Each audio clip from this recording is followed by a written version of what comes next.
अगर आपके घर में आपका या किसी आपके परिवार के सदस्य का शादी या ब्याह हो रहा है तो उसमें आपको डीजे बाजा या फिर बारात के लिए गवर्नमेंट से परमिशन लेनी पड़ती है, जिसमें आप पुलिस सहायता या फिर आप बाजा या फिर डीजे की परमिशन ऑब्टेन करा सकते हैं। सो शादी परमिशन के लिए अप्लाई कैसे करना है आज की इस वीडियो पे कंप्लीट प्रोसेस बताऊंगा, जिसमें आप गवर्नमेंट से सहायता भी ले सकते हैं। अगर आपको कोई खतरा महसूस हो रहा है तो आप पुलिस सिक्योरिटी भी ले सकते हैं, आप डीजे की परमिशन भी ले सकते हैं, आप किसी अदर प्रकार की अगर सिक्योरिटी भी चाहते हैं तो उसकी भी परमिशन आप ले सकते हैं। सो इस वीडियो में शादी परमिशन के लिए कैसे अप्लाई करना है और उसकी परमिशन कैसे आपको लेनी है, इसका फुल प्रोसेस जानेंगे। तो चलिए शुरू करते हैं। शादी या विवाह में लाउड स्पीकर या डीजे की परमिशन लेने के लिए आपको एक एप्लीकेशन देना होगा अपने पुलिस स्टेशन में, और साथ ही साथ में उसकी एक कॉपी आप अपने एसडीएम ऑफिस में भी दे सकते हैं। अब ये एप्लीकेशन आप हिंदी और इंग्लिश दोनों में किसी में भी दे सकते हो यार, जिसमें आप कंफर्टेबल फील कर रहे हो।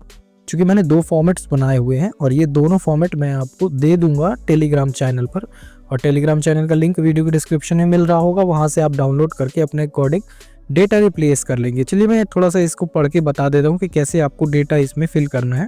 तो यहाँ पर आपको अपने पुलिस स्टेशन का नाम फिल कर देना है, यहाँ पर डिस्ट्रिक्ट अपना फिल कर देंगे और यहाँ पर अपना स्टेट फिल कर देंगे। यहाँ पर आपको थाना प्रभारी कोई देना है। इसके बाद जो एप्लीकेंट है, अब एप्लीकेंट अगर चूंकि जो दूल्हा है खुद ही दे रहा है तो यहाँ पर अपना नाम दे देगा। चूंकि अगर दूल्हा नहीं दे रहा है, दूल्हे के पापा दे रहे हैं, तो फिर नीचे उसका अलग से विवरण देना पड़ेगा। मैंने इस केस में ऐसा इसे बनाया हुआ ड्राफ्ट किया है कि अगर शादी हो रही है तो दूल्हा 18 साल से ज़्यादा का ही एज का होगा, ऑब्वियसली 21 साल का, तो वो एप्लीकेशन कर सकता है। तो यहाँ पर अपनी डिटेल दे देगा और सब्जेक्ट में आपको लिखना है विवाह में लाउड स्पीकर या ध्वनि वाद्य यंत्र के उपयोग की अनुमति प्रदान किए जाने के संबंध में, अनुमति प्रदान किए जाने तथा पुलिस सहायता के संबंध में, इस प्रकार से ये आपको लिखना है। लिखना क्या है, तो लिखा ही रहेगा। इसके बाद नीचे अब मेन जो इसका मोरल है वो आपको यहाँ पर लिखना है कि जो एप्लीकेंट है वो निम्नानुसार आवेदन प्रस्तुत करता है। आवेदक उपरोक्त पद का स्थायी निवासी, जो कि यहाँ पर आपने दिया हुआ है।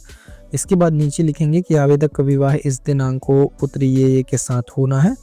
उसकी एज आप लिख देंगे, चूंकि मैंने एप्लीकेंट की एज यहाँ पर जन्म तिथि लिख के दी हुई है तो वो करेंगे। अगर आप लड़की के पक्ष में ये करना चाह रहे हैं जहाँ पर आपकी बारात जाने वाली है, तो वहाँ पर अगर आप दे रहे हैं तो यहाँ पर लड़की के पिताजी ये एप्लीकेशन कर सकते हैं और यहाँ पर अपनी पुत्री का नाम देके और लड़के का नाम भी दे देंगे, कहाँ से बारात कहाँ चलेगी वो इन्फॉर्मेशन भी आप यहाँ पर दे सकते हैं। इसके बाद बारात में आपको क्या क्या यूज़ करना है वो आप यहाँ पर देंगे, जैसे कि लाउड स्पीकर, ढोल, बाजे के लिए आप ये करना चाहते हैं।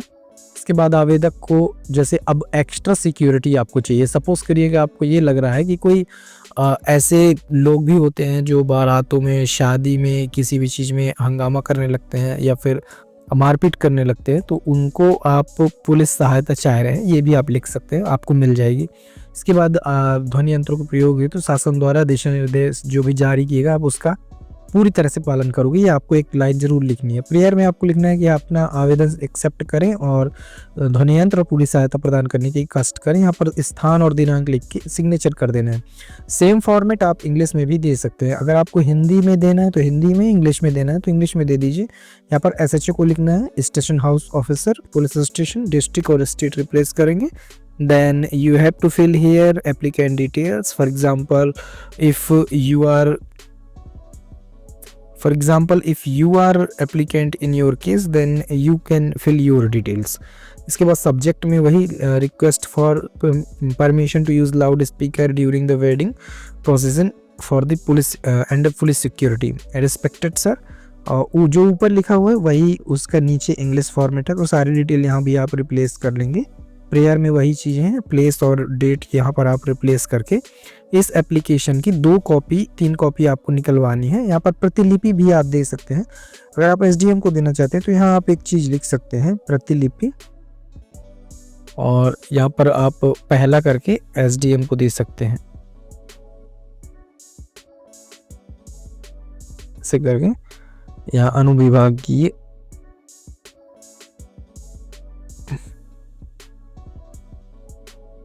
अधिकारी महोदय, और यहाँ पर जहाँ भी आप दे रहे हैं वो की ओर सादर सूचनार्थ एवं कार्यवाही हेतु प्रेषित, ऐसे आप लिख सकते हैं। तो इस प्रकार से आप प्रतिलिपि में भी दे सकते हैं। इसकी 2 कॉपी आप निकलवाएंगे और 2 कॉपी लेकर एक आप पुलिस स्टेशन में देंगे, एक आप जहाँ प्रतिलिपि कर रहे हैं वहाँ देंगे, और सबसे आपको इस पे सील साइन करवा कर इसकी रिसीविंग रख लेनी है। तो जिस भी तारीख की आपकी वो है, एक बार आपको उन्हें अटैच करना पड़ेगा, जाकर उन्हें इन्फॉर्म करना पड़ेगा और वो आपको पुलिस सिक्योरिटी के साथ सुरक्षा प्रदान करा देंगे।